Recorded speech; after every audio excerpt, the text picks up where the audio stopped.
السلام علیکم ورحمۃ اللہ وبرکاتہ۔ جزاکم اللہ خیر وبارک اللہ فیکم۔ اچھا جی، آج کا لیکچر ہے آپ کا، یہ سیکنڈ لاسٹ لیکچر ہے تو مطلب سلیبس کے لحاظ سے انشاءاللہ اگلا لیکچر اللہ نے زندگی سے دی تو اگلے لیکچر تک اس کو مکمل کر لیں گے سورۃ الانعام کو۔ آج اس کی آیات 146 146 سے 154 تک کی تفہیم مقصود ہے، اور اس کو ہم بلا تاخیر شروع کرتے ہیں۔ اور اس کے ساتھ یہ آپ کو یہ آج کی کلاس چونکہ کچھ مصروفیات HEC کے کام ہے، یونیورسٹی کے کام ہے، طبیعت کی، تو یہ 40 منٹ کی آج کلاس ہوگی، تقریباً آپ کو 32-33 منٹ پڑے گی۔ آخری 5 منٹ آپ سے ڈسکس کیے جائیں گے آپ کے اسائنمنٹ پروجیکٹس اور آپ کے بقیہ کوئز کے بارے میں۔ تو آپ نے تھوڑا سا یہ کرنا ہے کہ اپنے چیزوں کے ساتھ اٹیچ رہیں اپنے گروپ کے ساتھ، تاکہ آپ کو بروقت جو ہے وہ ملتی رہے، کیونکہ بعد میں کوئز جو اوپن کرنا ذرا مشکل ہو جاتا ہے۔ تو پہلے ہم اس کو آغاز کرتے ہیں کہ ہم اس کو جلدی سے پڑھ لیں۔ تو یہاں اللہ تعالیٰ نے سورۃ الانعام میں جس طرح ذکر کیا تھا بعض چیزوں کا جو اللہ نے نام لے کر حرام کی ہے، اور آپ کو یہ بھی معلوم ہے کہ جو شریعت ہے وہ سب کے لیے ایک جیسی ہے، پہلی شریعت یہ بات۔ یہ آپ نے جو آپ کے سامنے آئے تھے، یہ لاسٹ کورس میں نے پڑھی تھی کہ مردار کو اللہ نے حرام کیا، پھر اس خون کو حرام کیا جو ذبح کرتے ہوئے بڑی شارک سے نکلتا ہے، اور اس کے بعد خنزیر کا گوشت ہے، اس کے بعد ایک ایسا فسق کھانا ہے جو اللہ کے غیر کی طرف منسوب کر دیا جائے، چاہے وہ چیز حلال ہی کیوں نہ ہو، لیکن چونکہ اللہ کے علاوہ غیر اللہ سے نسبت اس کی کر دی گئی ہے، مشہور کر دی گئی ہے، تو لہذا وہ فسق ہے۔ ہاں، یہ 4 چیزیں اگر کوئی آدمی بغاوت نہ کرنے والا ہو اور ولا عادن حد سے تجاوز کرنے والا نہ ہو، اس میں مجبوری ہو جائے تو مجبوری کے اندر وہ معافی ہے کہ وہ یہ چیزیں اتنی کھا سکتا ہے جس سے اس کا گزارا ہو جائے اور وہ بچ جائے۔ آگے اللہ تعالیٰ نے ذکر کیا وَعَلَى الَّذِينَ هَادُوا کہ ہم نے حرام کی یہودیوں پر۔ اچھا، یہودیوں پر حرام کی، اللہ نے کیا چیز حرام کی؟ کُلَّ ذِی ظُفُرٍ، ہر وہ چیز جانور جو ناخن والے تھے، جو ناخن سے پکڑ کے کھاتے، بڑے بڑے ناخن والے۔ اچھا، جو اللہ تعالیٰ نے یہودیوں پر چیزیں حرام کی، ان کا آپ کو پتہ ہے کہ ذکر جو ہے وہ اور بھی جگہ پر موجود ہے۔ آپ اس کو سورہ آل عمران کی آیت نمبر 93 میں اور سورہ نساء کی آیت نمبر 160 میں پڑھ سکتے ہیں۔ اچھا، یہ جو آیت ہے 146 یہ والی، اس کے بعد سورہ نساء کی آیت 160، سورہ آل عمران کی آیت 93، ان تمام کے مطالعے سے معلوم ہوتا ہے کہ جو چیزیں یہودیوں پر اس وقت حرام تھیں وہی چیزیں شریعت محمدیہ میں بھی حرام ہیں، کہ اللہ تعالیٰ نے وہ مسلمانوں پر بھی حرام کی۔ سورہ آل عمران میں فرمایا کہ بنی اسرائیل پر حرام تھی ان بنیادی چیزوں پر۔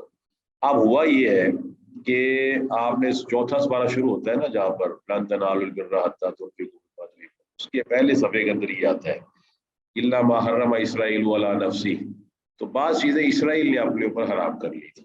اسرائیل اصل میں لقب ہے یعقوب علیہ السلام۔ اللہ تعالیٰ کے نبی یعقوب علیہ السلام کے حرام کرنے کا مقصد یہ نہیں ہے کہ وہ انہوں نے اس کو حرام کیا ہوتا، مطلب بعض اوقات آدمی اپنے لیے کوئی چیز پسند نہیں کرتا۔ اب وہ تورات کے زمانہ نزول تک یہ صورتحال تھی، تو بنی اسرائیل ان چیزوں کو بھی حرام سمجھتے رہے جنہیں یعقوب علیہ السلام نے اپنی بیماری کی وجہ سے یا طبیعت کی وجہ سے اپنے اوپر منع کر لیا تھا کہ میں وہ چیزیں نہیں کھاؤں گا، اور تورات میں ان کی حرمت کا حکم موجود نہیں تھا، اور یہودی ان کو سمجھتے تھے کہ بھی حرام ہے۔ اب صاف ظاہر اگر حرام ہوتی تو ان کا تورات کے اندر بھی حکم موجود ہوتا ہے۔ اور آپ کو یہ بھی معلوم ہے کہ قرآن مجید نے اس وقت چیلنج کیا تھا کہ اگر ان تورات کو جو 4تھا سپارہ شروع ہوتا ہے اس میں اللہ فرماتا ہے کہ فَاتْلُوهَا إِن كُنتُمْ صَادِقِينَ، کہ وہ چیزیں جو تم سمجھتے ہو کہ حرام ہے وہ تورات موجود ہے، تورات لاؤ، اور جن چیزوں کو تم حرام سمجھتے ہو ان چیزوں کی حرمت جو ہے تورات سے پیش کر دو۔ یہودیوں نے یہ چیلنج قبول نہیں کیا۔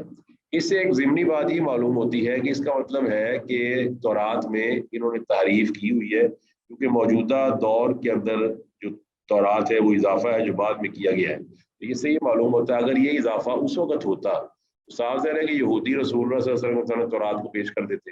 اس وقت کے کسی یہودی نے اللہ کے نبی علیہ السلام کے تورات کو پیش نہیں کیا، اور تورات کی جو شرح ہے تالمود، اس کی 2 ورژنز ہیں، ایک کا نام ہے ذہن بنی ہے، دوسری ورژن اس کی بابلی، ایک بابل والی تالمود ہے اور ایک غالباً کسی اور نام والی ہے۔ تو تالمود بیسیکلی یوں سمجھ لیں کہ یہ تورات کی وہ شرح ہے جو یہودی علماء نے خود کی، اور اس تورات کی شرح میں انہوں نے بعد کے اندر یہ چیزیں آیات ایڈ کر دی کہ وہ چیزیں جو یعقوب علیہ السلام نے اوپر حرام کی تھیں وہ بھی انہوں نے کہا کہ اللہ تعالیٰ کی طرف سے حرام کرتے ہیں. اس کا مطلب یہ ہوا کہ یہاں پر اللہ نے اس کا ذکر کر دیا ہے کہ وہ چیزیں ہم نے یہودیوں پر حرام کی ہوئی تھیں. اور پھر کیا تھا وامن البقری گائے والغنم اور بکریاں حرمنا علیہم شحومہما ان کی جو چربیاں ہیں وہ بھی ہم نے ان پہ حرام کی ہوئی تھیں الا ما حمل ظہورہما سوائے اس چربی کے جو ان کی پیٹھ کے اوپر تھی یعنی پشت کے اوپر جو چربی ہوتی ہے اول حوایا یا وہ چربی جو انتڑیوں میں لگی ہوتی ہے او مختلط بعظم یا وہ چربی جو عظم یعنی ہڈیوں کے ساتھ مکس ہو جاتی ہے. آپ کو پتہ ہے جب آپ بکرا وغیرہ یا گائے وغیرہ ذبح کرتے ہیں تو آپ کو یہ تمام چیزیں مل جاتی ہیں کہ آپ کو ہڈیاں بھی نظر آتی ہیں گوشت بھی نظر آتا ہے اور گوشت کے اوپر چربی بھی نظر آتی ہے. تو فرمایا ذالک جزائی زناہم ببغیہم یہ جو حرام کیا تھا نا ہم نے یہ اصل میں ان کی بغاوت کی وجہ سے بطور سزا ان پر حرام کی تھی. وَإِنَّا لَصَادِقُونَ اور بے شک ہم سچے ہیں. تو بعد میں کیا ہوا کہ یہ چیزیں حرام کردہ یہ تورات کے اندر بھی شامل کر دی گئی اور اس کا مطلب یہ ہوا کہ حرفون الکالم کہ یہودیوں نے تورات کے اندر تحریف کی اور وہ چیزیں تورات میں داخل کر دی جو تورات کے اندر موجود نہیں تھی. اگر تورات میں موجود ہوتی تو رسول اللہ صلی اللہ علیہ وآلہ وسلم ضرور ان کے سامنے جو یہودی صاحب کو پیش کرتے.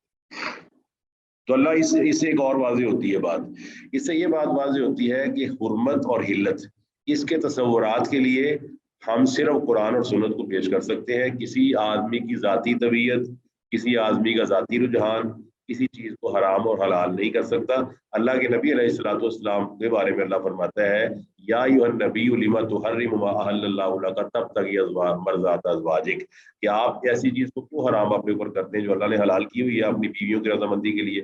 اور پھر آپ کو کسی کو معلوم ہے کہ نبی علیہ الصلوۃ والسلام کے سامنے کون سا جانور آیا اور آپ نے اس کا گوشت نہیں کھایا. جی سر گو کا جانور تھا. جی ہاں جی گو کا جانور جزاکم اللہ خیر. وہ گو نا سانڈے کی طرح کا ایک جانور ہوتا ہے. تو گو آپ کے اپنا ذب سے کہتے ہیں عربی میں زوات بازب. تو آپ علیہ السلام کے سامنے گو آئی آپ نے نہیں کھائی. صحابہ اس کو تناول کرتے تھے تو آپ علیہ الصلوۃ والسلام نے طبیعت کی وجہ سے نہیں کھایا. اس کا یہ مطلب نہیں ہے کہ گو اب حرام ہوگی کیونکہ نبی علیہ السلام نے نہیں کھائی. گو تب حرام ہوگی جب قرآن مجید کے اندر وضاحت کے طور پہ موجود ہو کہ ذب یا گو حرام ہے یا حدیث کے اندر موجود ہو. تو جب اللہ کے نبی علیہ الصلوۃ والسلام نے اس کو حرام نہیں کیا اللہ کے حکم سے یا قرآن میں حرمت نہیں ہے تو اپنی طبیعت کی وجہ سے کسی کو حرام کر لینا یہ تو کچھ بات نہیں. اللہ تعالیٰ نے سورہ اعراف کے اندر بھی فرمایا ہوا قل من حرم زینت اللہ التی اخرج لعبادہ والطیبات من الرزق. فرمایا یہ کون ہوتے ہیں من حرم کس نے حرام کیا ہے. یہ لوگوں نے اپنے اوپر حرام کی ہوئی چیزیں. مثال کے طور پر عیسائیوں کے اندر چیزیں حرام ہیں. بعض مذاہب کے اندر یا عیسائیوں کے اندر کئی طور تک یہ رہا ہے کہ پادری جو ہے وہ شادی نہیں کر سکتا. اب پادری شادی نہیں کر سکتا فادر شادی نہیں کر سکتا. تورات اور انجیل کے اندر بھی بات موجود نہیں ہے. اس کا مطلب ہے بعض چیزیں لوگ خود حرام کر لیتے ہیں. وہ خود حرام کرنا یہ خود اس کی حلت کرنا یہ شریعت سازی ہے. اور شریعت سازی جو ہے یہ اللہ تعالیٰ کے نبی علیہ الصلوۃ والسلام کو بھی حق حاصل نہیں ہے کہ وہ اپنی مرضی سے کوئی شریعت بنا دیں. شریعت سازی صرف خالق کریٹر کا حق ہے. وہی اعلیٰ لہ الخلق والامر ہے. یعنی کہ اللہ تعالیٰ نے پیدا کیا ہے تو اللہ تعالیٰ ہی ڈائریکشن دے گا اللہ انسٹرکشن دے گا. تو یہاں سے یہ بھی وضاحت ہوتی ہے کہ بعض اوقات آدمی اس کو سزا کے طور پر اس پر بعض چیزیں حرام کر دی جاتی ہے اور اس کو مشکل میں ڈال دیا جاتا ہے. نبی کریم صلی اللہ علیہ وسلم نے اس لیے قیل و قال سے منع فرمایا کہ زیادہ سوال نہ کرو. اس میں 2 مثالیں میں دے کر آگے بات ختم کرتا ہوں. ایک آدمی آپ کے پاس آگے نا سوال ہی سوال پہ سوال کیے جا رہے ہیں میرا باپ کدھر ہے میرا باپ کدھر ہے میرا باپ کدھر ہے. اس کو وہاں مرا ہوا تھا تو آپ نے پھر آخرکار فرمایا کہ تیرا باپ آگ میں ہے. اسی طرح رسول اللہ صلی اللہ علیہ وسلم کے پاس آپ نے فرمایا کہ حج فرض ہے. ایک آدمی بول اٹھا کہ ہر سال آپ نے فرمایا اگر میں یہاں گیا تو ہر سال فرض ہو جاتا. یعنی کہ ایسے سوال کرنا جس سے آدمی خود مشقت میں پڑ جائے. تو یا اس آیت سے کئی مسائل واضح ہوتے ہیں تو سارے آپ کے سامنے کوشش کی کہ آپ کے سامنے پیش کر دیا. فرمایا فَإِن كَذَّبُوكَ اب اگر یہ آپ کو جھٹلاتے ہیں کذب یکذب تکذیبا باب تفعیل ہے. فَإِن كَذَّبُوكَ اگر یہ آپ کو جھٹلاتے ہیں فقل تو آپ کہہ دیجیے ربکم ذو رحمت واسعہ کہ تمہارا رب جو ہے وہ بڑی رحمت والا ہے اور اس کی رحمت بڑی وسیع ہے. واسعۃ رحمت کل شیء ہر چیز پر اس کی رحمت وسیع ہے. اور فرشتے جو عرش کو اٹھائے ہوئے وہ بھی یہی کہتے ہیں اللہ تعالیٰ کے فرشتے الذین یحملون العرش ومن حولہ یسبحون بحمد ربہم ویؤمنون بہ ویستغفرون للذین آمنوا ربنا وسعت کل شیء رحمتا وعلما فاغفر للذین تابوا वत्तबऊ सबीलक वक़ीहिम अज़ाबल जहीम। रब्बना वसिअत कुल्ल शैइन रहमतन, या अल्लाह तू वसी है, तेरी रहमत हर चीज को वसी है। कायनात का एक जर्रा भी खाली नहीं है, आपका एक सांस खाली नहीं है कि वो अल्लाह की रहमत से दौड़ रहा है, वरना नहीं दौड़ सकता। वो कहते हैं ना, एक सांस की बात है, ना आए तो ये जहां, ना आए तो वो जहां। तो फरमाया वला युरद्दु बासु, और उसका जो अजाब है वो नहीं टाला जाता अनिल कौमिल मुजरिमीन, मुजरिम कौम से। जो मुजरिम कौम है उससे उसका अजाब नहीं टाला जाता, किसी के पास की बात नहीं है। वलन तजिद लि सुन्नतिल्लाहि तब्दीला वलन तजिद लि सुन्नतिल्लाहि तहवीला। अल्लाह ताला फरमाता है कि कोई मुजरिम उस कौम से अजाब नहीं टाला जाता। हाँ, एक्सेप्शन मौजूद है, इल्ला कौम यूनुस, यूनुस अलैहिस्सलाम की कौम पर अजाब आया, अल्लाह ताला ने टाल दिए उनके तौबा करने की वजह से, वो एक गलत एक्सेप्शन है। अल्लाह फरमाता है सयक़ूलुल लज़ीना अशरकू, अन करीब कहेंगे मुशरिक लोग, लौ शा अल्लाहु मा अशरकना वला आबाउना। अब ये वही तकदीर का बहाना है जो हम में से बाज़ लोग पेश करते हैं, और वो क्या है, इसमें आपने समझना है, ये पहले भी शायद आपको बताया जा चुका है, मैं फिर इस पे जरा रोशनी डाल दूंगा। जब मुशरिकों से ही कहा जाता था ना शिरक ना करो, तो वो कहते थे अगर अल्लाह चाहे तो हम शिरक ना करते, ना हमारे बाप दादा करते, वला हर्रमना मिन शै, ना हम किसी चीज को हराम करते। तो ये है फर्क उस ताज फहमी का, जो मशीयत और रजा में फर्क है। आदमी मशीयत और रजा को एक समझ बैठता है। अब ये मशीयत और रजा में आपको थोड़ा दोबारा फिर समझा देता हूँ, ताकि आप सारे पढ़ने वाले लोग हैं तो आपको इसका आसानी से पता चल जाएगा। आप देखें, एक आपका टीचर है, टीचर जब तक आपको पढ़ाता है इम्तिहान से पहले, तो वो आपको किताब भी दिखाता है, गाइड्स भी दिखाता है, सवाल भी हल करके दिखाता है, आपकी गलतियां वादे करता है, आप सवाल करते हैं फौरन आपका सवाल काटता है, चेक करता है, रेड साइन लगाता है कि भाई ये ऐसे नहीं, ऐसे करना, ऐसे नहीं, ऐसे करना। ये तमाम चीजें 3-4 माह होती रहती है, सेमेस्टर मुकम्मल हो जाए। सेमेस्टर मुकम्मल हो जाने के बाद टीचर ने आपको सब कुछ पढ़ा दिया, उसने आपकी कॉपी पे निशान भी लगा दिए, उसने कॉपी पे गलत सवाल को दुरुस्त भी कर दिया, गलती की निशानदेही भी कर दी। तो उसने ये सारी बात करके अब कहा आपसे कल आपका टेस्ट है। वही टीचर अब टेस्ट लेने के लिए खड़ा हो गया, उसने आपको आंसर शीट्स दी, आंसर शीट देने के बाद वो आपके सर पे खड़ा हो गया और आप सवाल कर रहे हैं। अब आपसे मेरा सवाल है कि जब आप सवाल कर रहे होते हैं और आप कोई सवाल गलत कर रहे होते हैं, तो क्या टीचर आपको दौराने पर्चा आपको बताएगा, वो गाइड बुक दिखाएगा जो उसने लेक्चर में दिखाई थी, या वो नोट्स दिखाए जो उसने खुद तैयार करवाए थे, या वो कॉपी दिखाएगा जिसको आपको उसको चेक करवाने के बाद? जी बताएं जी इसके बारे में। नहीं दिखाएगा शेख, नहीं दिखाएगा, सावधान नहीं दिखाएगा। लेकिन जब वो आपकी लाइन से गुजरेगा और आपको सवाल गलत करता हुआ देखेगा, सावधान है, वो उसको गुस्सा आ रहा होगा कि नहीं आ रहा होगा कि मैंने कुछ करवाया कुछ कर रहा है? बताएं जी। टीचर को बिल्कुल गुस्सा आ रहा होगा। हाँ, यहाँ से आप समझ, हाँ मशीयत क्या है, मशीयत समझ लें। मशीयत ये है कि टीचर अब आपको ना पेपर करने दे रहा है, कर लो भी पेपर, तो ये उसकी मशीयत है। मशीयत से मुराद है वो उसका इरादा, ये करता है तो करने दो अब इसको। वो 3 घंटे आपको पेपर करने देता है गलती समेत। अब अगर वो राजी नहीं है आपसे, लिहाजा जैसे ही पेपर उसकी टेबल पर आता है वो पेंसिल पकड़ता है, काटना शुरू कर देता है, सवाल गलत 0, सवाल गलत 0। अब देखें, उसने करने दिया, ये मशीयत है, और बाद में उसने चेक करके आपको फेल कर दिया, ये उसकी रजा है। इसका मतलब ये है कि जब आदमी गुनाह करता है तो उसकी अल्लाह की मशीयत से ही है, लेकिन अल्लाह उस पर राजी नहीं है, अल्लाह उस पर बिल्कुल राजी नहीं है। अल्लाह सुब्हानहू व तआला ने दोनों रस्ते दिखा दिए हैं, और तकदीर जो लोग इस तरह तकदीर को बतौर हीला और उजत पेश करते हैं, उनसे आप सिर्फ इतना सवाल कर लें कि अगर आपसे कहा जाता है कि नमाज पढ़ो और आप आगे से तकदीर का बहाना बना के कहते हैं कि अगर अल्लाह ने चाहा तो पढ़ लेंगे, तो साफ ज़ाहिर है कि अल्लाह सुब्हानहू व तआला ने रिज़्क़ का वादा भी किया हुआ है। तो रिज़्क़ कमाने के लिए जब आप उससे कहें ना घर बैठो रिज़्क़ मिल जाएगा, अगर अल्लाह चाहे तो मिल जाएगा, तो फिर आपको फौरन वो सवाल जवाब शुरू कर देंगे। इसका मतलब है तकदीर का बहाना इस वक्त लगाया जाता है जब आदमी का काम नहीं करता अल्लाह ताला की फरमाबरदारी करने पर। तो सबसे बेहतरीन बहाना ये मशीयत नहीं होता है। तो याद रखिए, अगर किसी स्टूडेंट को समझ नहीं आई तो मुझे बता दें, मैं उसको मजीद क्लियर कर दूं कि एक मशीयत है, एक रजा है। अल्लाह ताला के, अगर कोई आदमी चोरी करता है तो वो चोरी अल्लाह की मशीयत से कर रहा है, मगर वो चोरी के काम पर बताइए अल्लाह राजी है?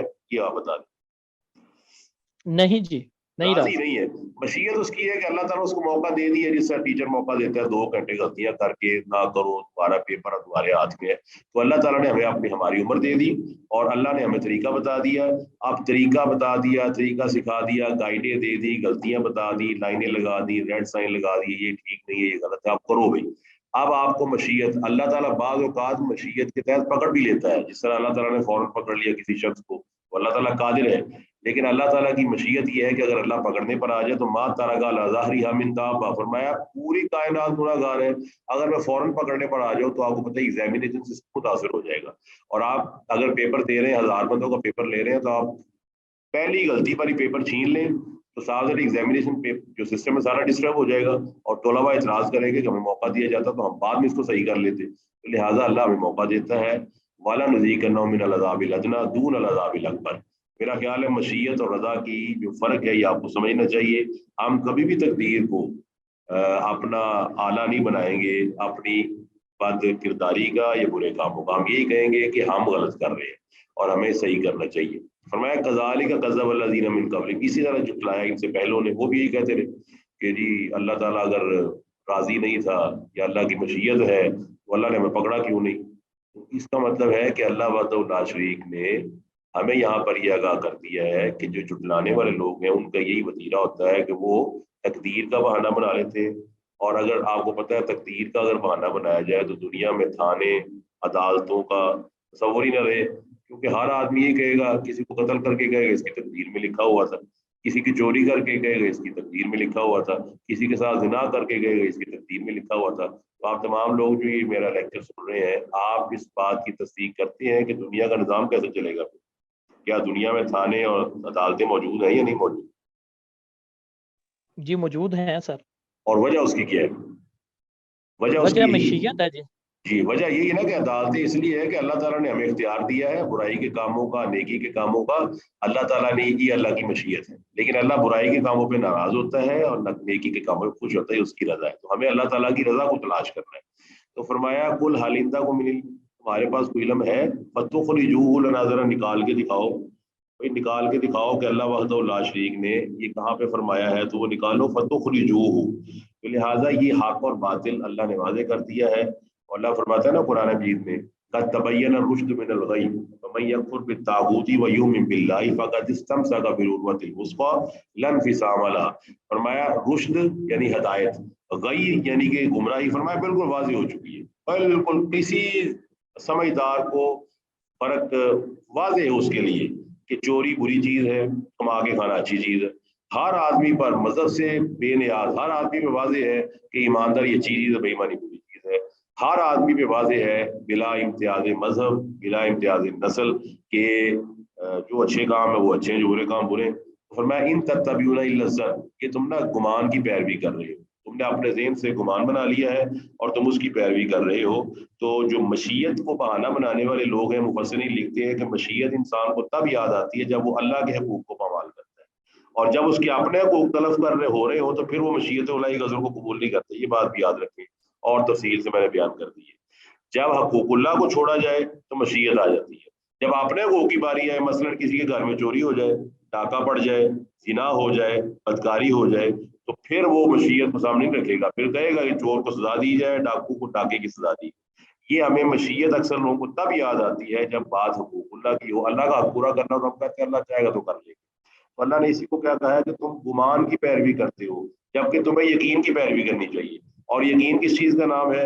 अल्लाह ने कुरान मजीद के अंदर फरमाया है कि अल्लज़ीना आमनू व अमिलुस स्वालिहाति व आमनू बिमा नुज़्ज़िला अला मुहम्मदिन व हुवल हक़्क़ु मिन रब्बी। फरमाया जो कुछ भी मोहम्मद रसूलुल्लाह सल्लल्लाहु अलैहि वसल्लम में नाज़िल वही हक है, और जो हक है वो गुमान नहीं होता बल्कि सबसे बड़ी हकीकत होती है। सबसे बड़ी हकीकत है तो उसको हक कहा गया है। बिल हक़ी अंज़लनाहु बिल हक़ी नज़ला है। अल्लाह ताला फरमाता है नज़ला बिर रूहुल अमीन अला क़ल्बिका लितकूना मिनल मुनज़िरीन।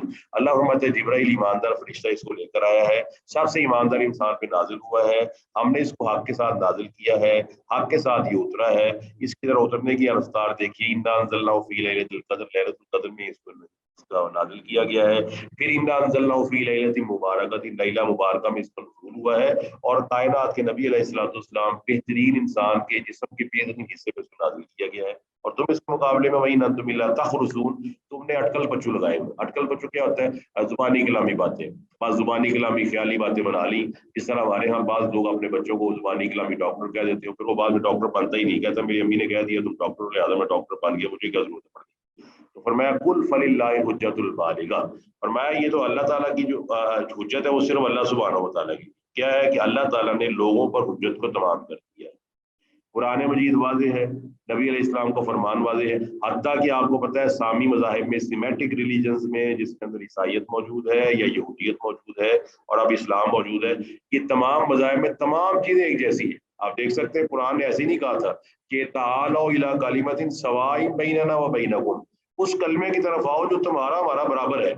अगर तौरात के अंदर वो जो 10 हुक्म मौजूद है, हकाम अशरा, 10 commandments which were given to Moses by Allah सुब्हानहू व तआला, जो मूसा अलैहिस्सलाम को 10 दिए हुक्म दिए, वो ऐसे ही कुरान मजीद के अंदर सूरह बनी इसराइल के अंदर भी मौजूद है कि तुमने अल्लाह को एक मानना है, वालिदैन के साथ अच्छा सलूक करना है, फजूल खर्ची नहीं करनी, ज़िना नहीं करना, वला तक़रबुज़ ज़िना इन्नहु कान फ़ाहिशतन व मक़तन व साअ सबीला। तो ये तमाम चीज़ें कुरान के अंदर भी मौजूद है।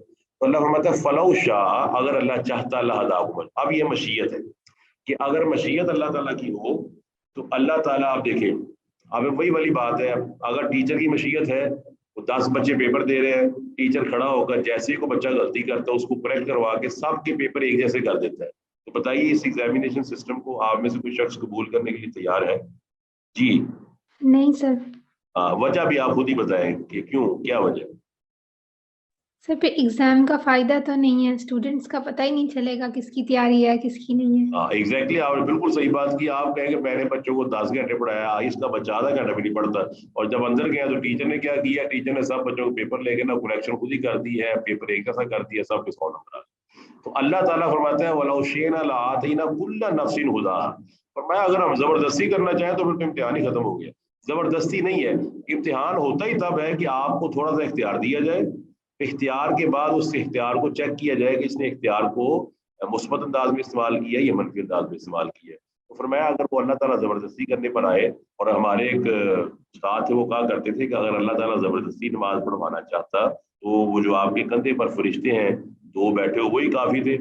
अगर नमाज का टाइम पे आदमी नमाज पढ़ने ना निकलता तो डंडा पकड़ के मारना शुरू कर दे, तो सारा नमाज पढ़ते चला जाएगा, मगर ऐसी नमाज पढ़ाने का फायदा।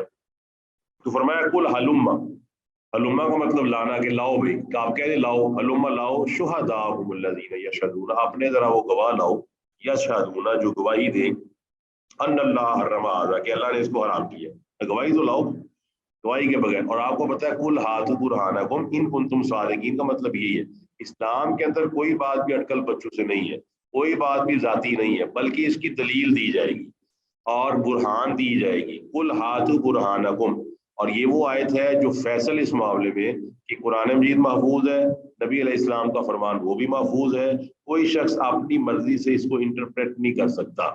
जहाँ तक इंटरप्रिटेशन का ताल्लुक है तो वो भी रिजाल है, हम भी रिजाल है, वो भी इंसान है, हम भी इंसान है। जो चीज नक्श से पाक है वो अल्लाह का कुरान है, नबी अलैहिस्सलाम का फरमान है। अल्लाह फरमाता है लाओ, अल्लाह ताला ने हराम किया, फाइन शाहिदू, और अगर ये गवाही देने फला तशम्बाहू, तो आप गवाही ना दीजिएगा। उसकी वजह ये है कि ये तो बातिल ख्यालात की पैरवी करने वाले हैं। और आपको अगर किसी को इल्म है कि एक ऐसी बात भी कुरान मजीद के अंदर मौजूद है जो बदनफ़ से ही सच है, लेकिन अल्लाह ताला ने लोगों की गवाही के लिए, उनकी गवाही के लिहाज से उसको कहा कि दुरुस्त नहीं है, यानी कि बात सच है लेकिन इनकी गवाही दुरुस्त नहीं है। किसी को ज़हन में है वो बात? सर वो सूरह मुनाफिकून के शुरू में फरमाया ना। बिल्कुल, माशाअल्लाह जी, बहुत अच्छी आपने बेहतरीन तरीके से पहुंच गए हैं। अल्लाह फरमाता है इज़ा जाअल मुनाफिकून क़ालू नशहदु, अब वो भी नशहदु कह रहे हैं कि आप अल्लाह के रसूल है। आप सारी क्लास यकीनन जानती है कि मोहम्मद अल्लाह के रसूल है, तो मुनाफिकीन भी यही कह रहे हैं कि अल्लाह के रसूल है, लेकिन अल्लाह ताला उनकी गवाही को क्या कह रहा है कि फरमाया ये बात दुरुस्त है कि अल्लाह के रसूल है, लेकिन तुम काज़िब हो। काज़िब से मुराद है कि तुम्हारा दिल इसके साथ मैच नहीं कर रहा। तो अल्लाह फरमाता है कि अगर ये गवाही दे भी देना इस तरह की, तो आपने इसकी गवाही इसलिए नहीं देनी कि ये झूठ बांधने वाले हैं अल्लाह ताला पर भी, तौरात पर भी, इंजील पर भी, नबियों पर इन्होंने झूठ बांधे हुए हैं, नबियों पर इन्होंने इल्जामात लगाए हुए, तो लिहाजा आपने गवाही नहीं देनी। और आपको पता है कि जो फासिक की गवाही वो मौत पर नहीं है। इन जाकुम फासिकुन बिनबइन फतबय्यनु, फतबय्यनु का लफ्ज़ अल्लाह ने इस्तेमाल किया कि वो फासिक आ जाए तो उसको तबय्यन, यानी कि आपने उसकी गवाही की पूरी तस्दीक करनी है। فرمایا ولا تتبع، اور آپ نے پیروی نہیں کرنی احوا الذین، ہوا کی، ہوا احوا اس کی جمع ہے، یعنی کہ لوگوں نے جو اپنے ذہن کے مطابق بنا لی ہیں باتیں، جو ان کا نفس ان کو حکم دیتا ہے. پھر جب نفس حکم دیتا ہے تو وہ نفس ہمارا ہی ہوتا ہے. وہ جو نفس ہمارا امر سے نکلا ہے، وہ جو نفس ہمارا ہے، وہ جب حکم دیتا ہے تو آپ کو پتہ ہے نفس ہمارا جب بھی حکم دے گا تو انسان کو تباہ کر دے گا، برباد کر دے گا. اس کے برعکس جو وہی ہے وہ اللہ کی طرف سے ہے، وہی خالق کی طرف سے ہے، وہی کریٹر کی طرف سے ہے، وہی اس کی طرف سے ہے جو رحیم بھی ہے، جو کریم بھی ہے، جو رحمان بھی ہے، جو رحیم بھی ہے، جو ملک ہے، قدوس ہے، سلام ہے، مومن ہے، مہیمن ہے، عزیز ہے، جبار ہے، غفار ہے، متکبر ہے. وہ اللہ سبحانہ و تعالیٰ کی وہی اس کے اندر انسان کے لیے آسانی ہی آسانی ہے، اس کے لیے اس میں انسان کے لیے فائدہ ہی فائدہ ہے. جب کیا ہوا لوگوں کی باتوں میں کیا ہوا، اب آپ دیکھ لیں دنیا کے سسٹم، جب سے ہماری نفسانی خواہشات پہ چلے ہیں مسلمان تباہ و برباد ہو کے رہ گئے. فرمایا کذبوا بآیاتنا، انہوں نے ہماری نشانیوں کو جھٹلایا. والذین لا یؤمنون بالآخرہ، نہ وہ لوگ جو اللہ آخرت پر ایمان نہیں لاتے، آخرت پر ان کا ایمان نہیں ہے، آخرت کو یہ نہیں مانتے. اور ساتھ کیا ہے وہم بربہم یعدلون، اور یہ اللہ تعالیٰ کے ہمسر بنتے. اللہ کے ہمسر بننے سے کیا مراد ہے کہ یہ سمجھتے ہیں کہ جس طرح اللہ تعالیٰ کو حق حاصل ہے حلال اور حرام کرنے کا، تو ہمیں بھی حق حاصل ہے. آپ میں سے جس نے ہسٹری پڑھی ہوئی ہے کرسچنس کی، آپ وہ پڑھ سکتے ہیں ہسٹری آف یورپ، یہ لیکی کی بڑی مشہور کتاب ہے، بڑا مشہور رائٹر ہے. اس طرح یہ آپ پڑھ سکتے ہیں پروٹیسٹنٹ اور کیتھولزم کی جو آپس میں لڑائی ہے. تو عیسائیوں کے اندر خاص طور پر، یہودیوں کے اندر بھی تالمود ہے جو تورات کی شرح، علماء ان کے علماء کے متضاد فتوے موجود ہیں.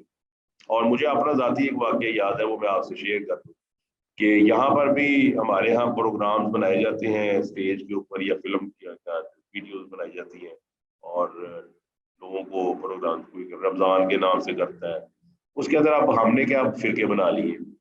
اب 4 فرقوں کے علماء ہم بٹھا لیتے. وہ ایک آدمی نے سوال پوچھا کہ نماز جنازہ وہ بغیر وضو کے ہو جاتا ہے، ٹھیک ہے. اب اس کا جواب ملاحظہ فرمائیں. وہ ایک فرقہ اس کے عالم نے کہا جی ہمارے فقہ کے مطابق بغیر وضو کے نماز جنازہ نہیں ہوتی. ٹھیک ہو. اب اس نے وہ سوال دوسری طرف موڑ دیا کہ آپ بتائیں. اس نے کہا جی ہمارے فقہ کے مطابق بغیر وضو کے نماز جنازہ ہو جاتا ہے. ٹھیک ہو. اب وہ جو اینکر تھا پرسن، اس نے پھر اس سوال کرنے والے کو مخاطب کیا، اس نے بولا کیا کہا، اس نے کہا امید ہے آپ کو سوال کا جواب مل گیا ہوگا. تو بتائیے اس کا کوئی ملا ہے جواب؟ نہیں جی، یہ تو بالکل ہی الٹ بات کر دی دونوں نے. آخر صحیح بات ہے، ایک لطیفہ ہی بن گیا ہے. وہ کہہ رہا ہے وضو کے بغیر ہو جاتی ہے، دوسرا کہہ رہا ہے وضو کے بغیر نہیں ہوتی، اور اینکر کہہ رہا ہے کہ امید ہے آپ ماشاءاللہ آپ کو اللہ تعالیٰ نے آسانی کر دی اور آپ کو سوال مسئلے کا حل مل.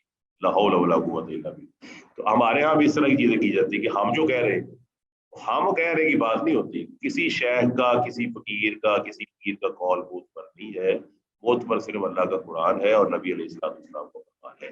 تو ہاں یہ جو ہے نا اسمبلیاں پاس کریں بل، یا لوگ پاس کریں بل اور وہ قرآن سے ٹکراتے ہوں، تو وہ اسمبلیاں بھی باطل ہیں، اور ان کا بل بنایا وہ بھی باطل ہے، ان کا بنایا قانون وہ بھی باطل ہے. اللہ فرماتا ہے فلا وربک لا یؤمنون حتی یحکموک فیما شجر بینہم.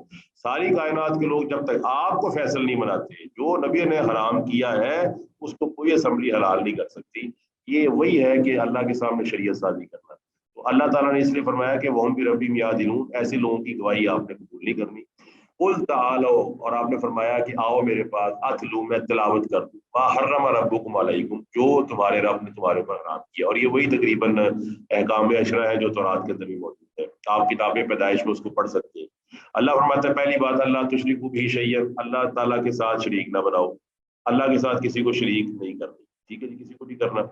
اور مشرکین مکہ میں نا شرک کی کئی اقسام پائی جاتی تھی. شرک کی اب کئی اقسام ہے. پہلی تو یہ ہے کہ کسی کو بھی اللہ کا شریک نہ بنایا جائے، یہ کہ اس کو کہتے ہیں شرک فی الذات. دوسری قسم ہے شرک فی الصفات، اور تیسری ہے شرک فی العبادات. تو یہ تینوں قسمیں جو ہیں یہ ان کے اندر پائی جاتی تھی. شرک فی الذات بھی موجود تھی، صفات بھی موجود تھی، اور عبادات بھی موجود تھی. اللہ مشرکین جو ہے وہ فرشتوں کو اللہ کی بیٹیاں قرار دیتے تھے. اس طرح اپنے دیوی دیوتاؤں کی نسل کو وہ اللہ کی نسل بنا دیتے تھے اور اس سے منسلک کر دیتے تھے. یہود جو ہے وہ عزیر کو اللہ کا بیٹا کہتے تھے، اور عیسائی جو ہے وہ عیسیٰ علیہ السلام کو اللہ کا بیٹا کہتے تھے. شرک فی صفات یہ تھا کہ اللہ کی طرح دوسری ہستی کو بھی مشکل کشا حاجت روا بنایا جائے. یہ بھی ان میں عام تھی. وہ جو ہے نا سورہ نوح کے اندر یغوث، یعوق اور نصر، वत्तम वला सुवाम वला यगूस व यऊक व नसरा। ये वही शिरक फी सिफात वाली बात है कि जब बुजुर्ग फौत हो गए तो लोगों ने ये कहना शुरू कर दिया कि अल्लाह ने अपनी सिफतें जो है ना इन बुजुर्गों को अता फरमाई।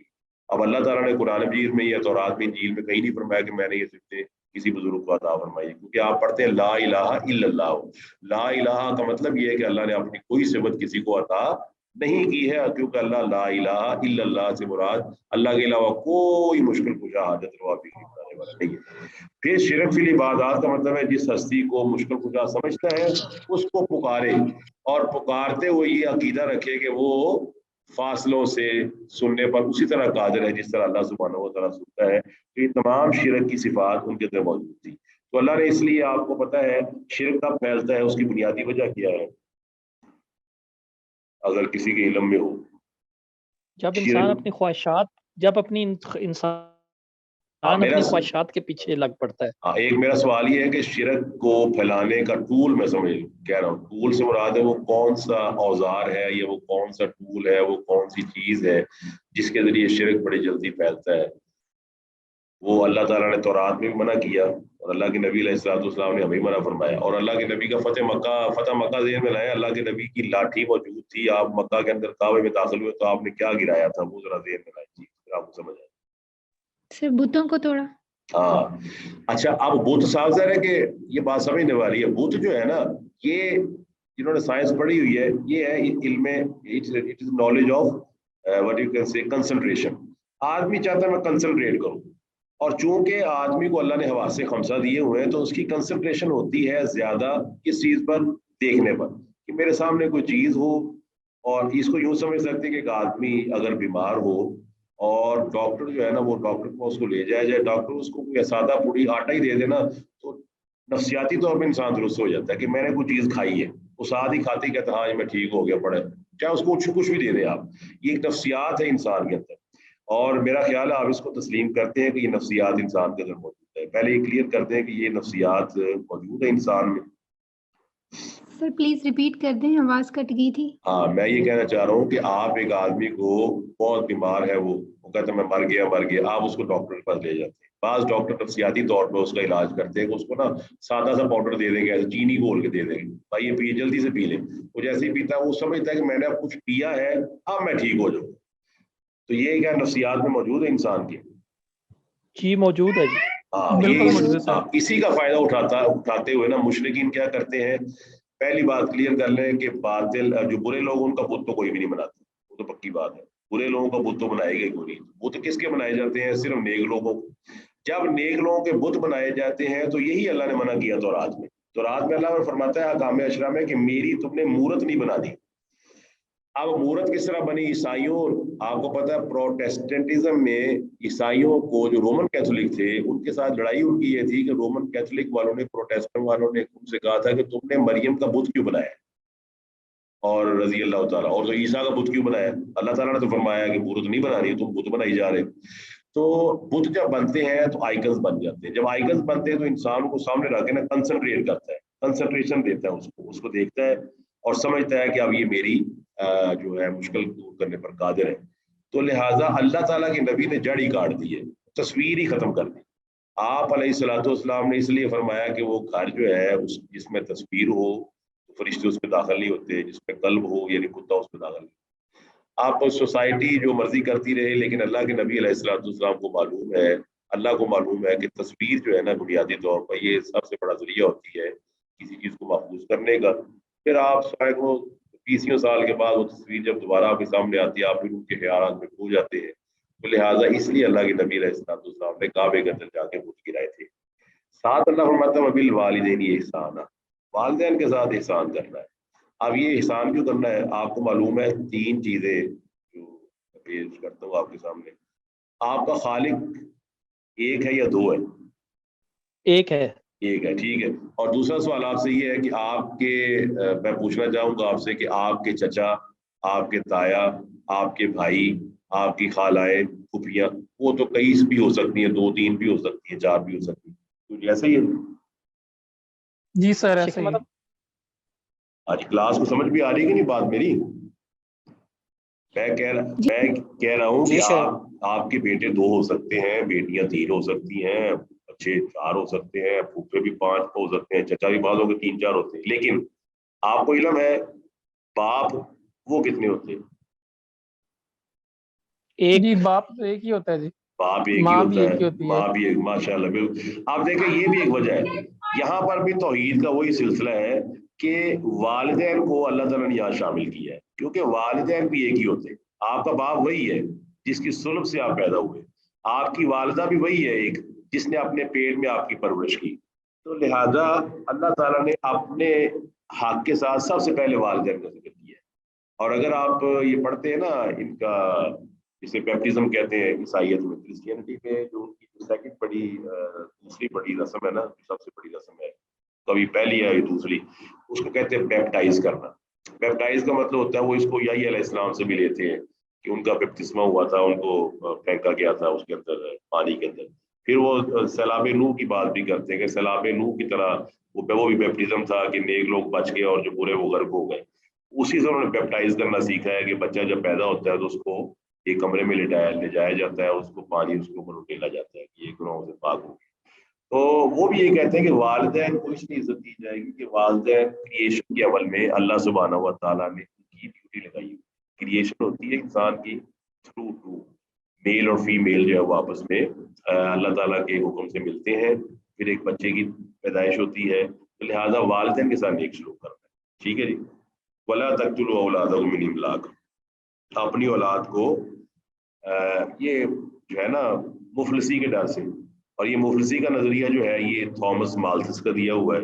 اس نے نظریہ دیا تھا 18ویں صدی عیسوی میں, 18 سینچری میں, جب یہ انقلاب فرانس آیا 1789 میں, اور اس کے بعد مشینی دور آیا. اب یہ لوگوں نے بلا کے سمجھنا شروع کر دیا کہ ایک ہوتا ہے ارتھمیٹک, ایک ہوتا ہے جیومیٹرک. ارتھمیٹک میں آپ ایڈ کرتے ہیں 2 + 2 + 2 + 2, اور جیومیٹرک میں آپ ملٹیپلائی کرتے ہیں 2 × 2 × 2. تو جیومیٹرک میں چیزیں زیادہ بڑھتی ہیں بنسبت ارتھمیٹک.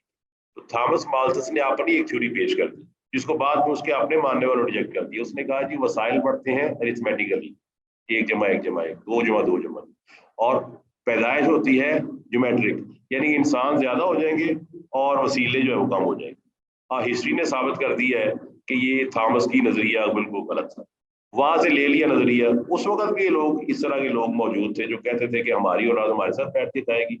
تو اللہ تعالیٰ نے قرآن مجید میں ان تمام شبہات کا جواب دیا, فرمایا مفلسی کے ڈر سے اپنی اولاد کو قتل نہ کرو, مفلسی کے ڈر سے اپنی اولاد کو قتل نہ کرو. اب یہ قتل نہ کرنا, وَإِذَا الْمَوْءُودَةُ سُئِلَتْ بِأَيِّ ذَنبٍ قُتِلَتْ, لڑکیوں کو قتل کیا جاتا تھا.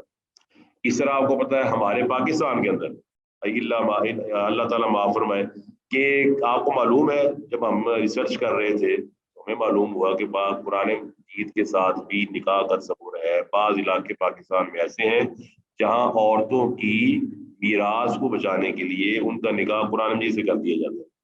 پتہ ہے نا آپ کو اس چیز کا؟ جی سر. تو اب یہ اندازہ لگائی جاہلیت اس تک پہنچ گئی ہے کہ تاکہ میری بیٹی یا میری بہن کی جو جائیدادوں کو غیر نہ لے جائے. دو گھنٹہ تو یہ نظریہ عام, تو اولاد کھائے گی.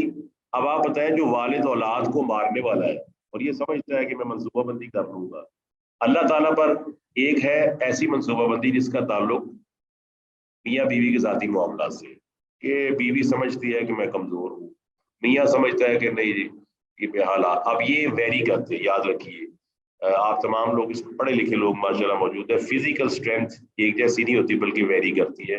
Do you agree?